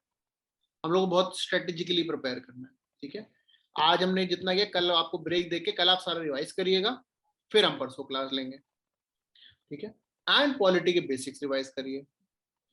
एक वीक में आपका टारगेट है आपको वो सब्जेक्ट खत्म भी करना है, बेसिक भी उस सब्जेक्ट के सारे खत्म करने, मतलब टिल सैटरडे हम लोगों को पॉलिटी कंप्लीट करनी है ना। 15 अगस्त को तो फिर छुट्टी है, वो तो पतंग उड़ाएंगे उस दिन, तो ठीक है, उस दिन पढ़ाई नहीं करनी है। 26 जनवरी, 15 अगस्त, 2 अक्टूबर पढ़ाई नहीं करनी, तुम कल ना 10 अक्टूबर को पेपर है, आप लोग पढ़ना, ठीक है। ओके, और कोई डाउट? एनी डाउट तो बताइए। नो? एक बार मिलिट्री ट्रिब्यूनल और कोर्ट मार्शल के बीच में डिफरेंस बता दीजिए। मिलिट्री ट्रिब्यूनल और कोर्ट मार्शल पूछे या इंडियन पेपर में डिफरेंस क्या, मतलब कहां से आ गए? कंटेक्स्ट सर वही जो उसमें फंडामेंटल राइट्स में मतलब बार बार आ रहा था ना कि ये मिलिट्री कोर्ट को ही मिलिट्री ट्रिब्यूनल भी बोलते हैं। The martial court is the military tribunal, ठीक है। और इसलिए यूज करते हैं, और यूज इसीलिए करते हैं अंडरस्टैंडिंग क्लियर करने के लिए, ठीक है। ओके, चलिए, will continue day after tomorrow, Friday को विल कंटिन्यू। रिवाइज करके आइएगा, ठीक है। कोई भी डाउट है, डाउट लेके आइए, है ना। डाउट से आएंगे तो क्लैरिटी बहुत अच्छे से मिलती है, ठीक है। चलिए, सर एक और डाउट है। हाँ, सर सुप्रीम कोर्ट में एक जगह लिखा है कि जजेस removal can be declared unconstitutional and illegal in the state of being extra ordinate. तो एक्स्ट्रा ऑर्डिनेट का क्या मतलब हुआ?